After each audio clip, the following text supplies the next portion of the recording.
Greg Smith here with the Respect My Decision podcast, national recruiting analyst here at Rivals.com. And I am joined this week by special guest Scott Reed from Duck Sports Authority here to talk all things Oregon, as Oregon has had a huge month or really a summer on the recruiting trail. So first things first, Scott, thank you for being on, man. Appreciate your time. Always a pleasure, man. Appreciate you inviting me. Yeah, no problem, man. So yes, we could jump into it. I mentioned off top, like the Ducks have had a huge summer here and really in a time of kind of transition for the program as they move into the Big Ten Conference. So let's start here. After that incredible month, is there a commitment or two that the Ducks have reeled in that you are like, man, that really caught your attention?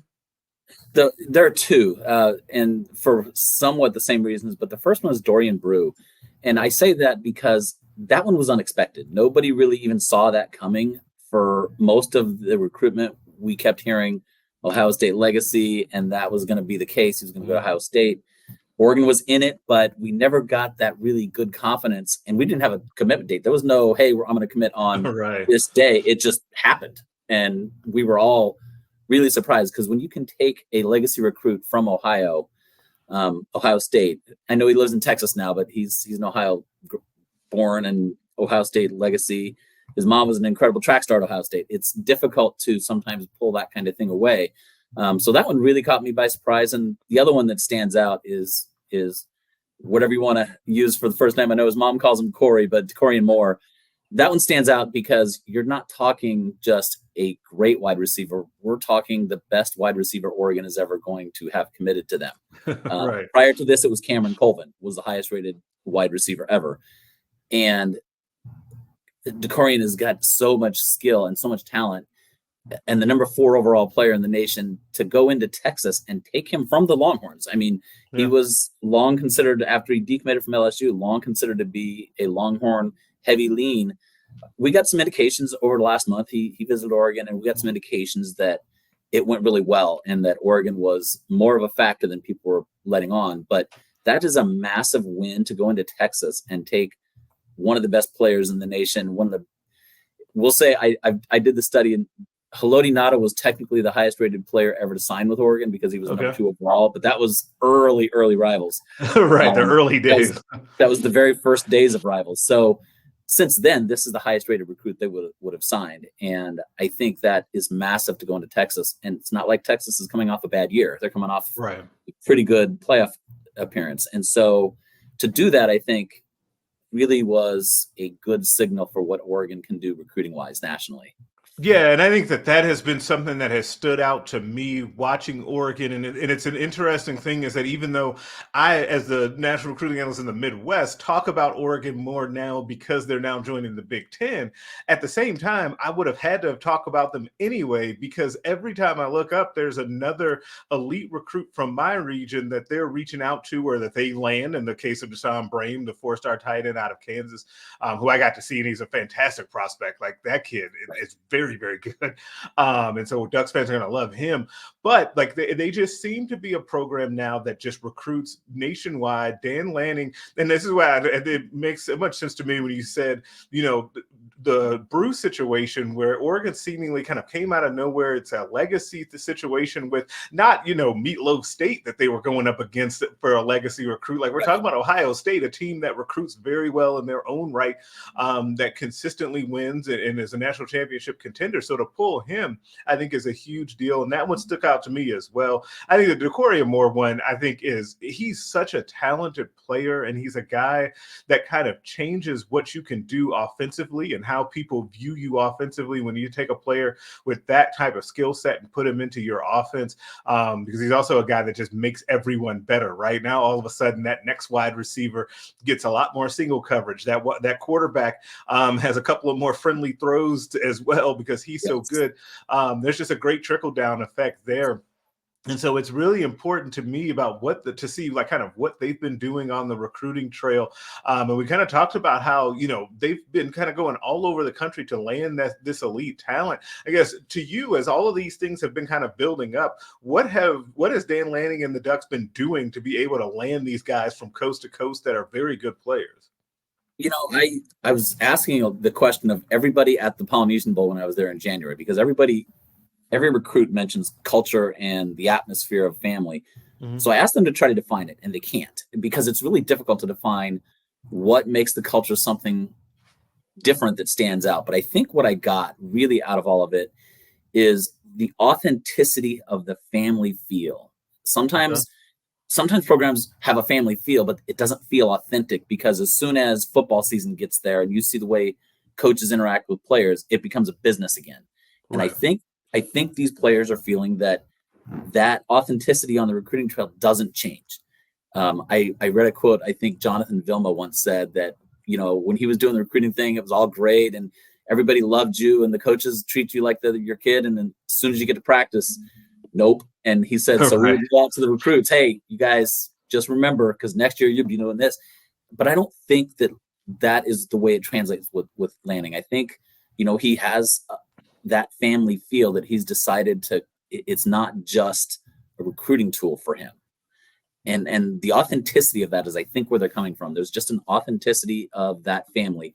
I know he has people over to his house a lot. Kids can come over Right. there, open door policy. And it's not just, sometimes it's just to go over there and play video games because they don't have anybody else to play with or whatever it is.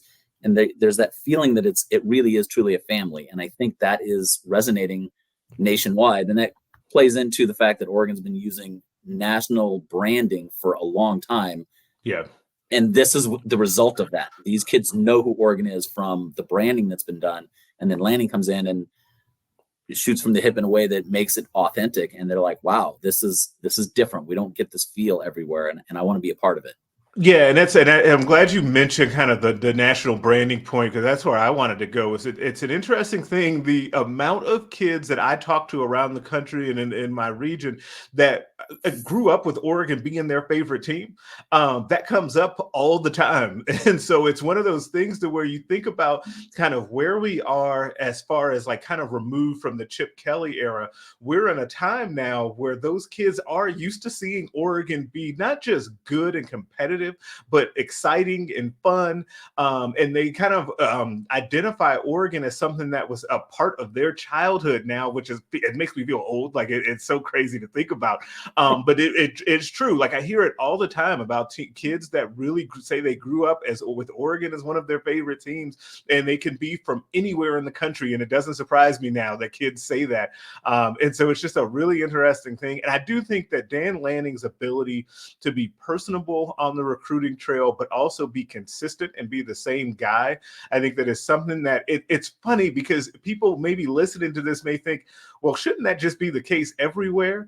Should be, but it's not, right? Like that is there's a reason why it stands out with Dan Lanning and some of the other coaches around the country that do a good job with that. And so that is something that is a calling card of his, and it will continue going forward. So kind of spinning it forward here, Scott, as we look kind of at what's happening going forward with Oregon, and Oregon will continue to be involved with a lot of big time decisions. I guess, are there any prospects that you have your eye on that are coming up on some decisions, or even maybe into the season, that you're thinking about? There's two obviously this week that are big time commitments coming in. DJ Pickett on Wednesday, and then Trey McNutt on Friday. Yep. Trey McNutt, another Ohio State legacy. His dad played football Yep. there. His mom met his dad there. DJ Pickett lives in Tampa, but has grown up a Canes fan, and yet he's got Oregon right there. Some people thinking that Oregon has a legit shot to get that commitment on Wednesday.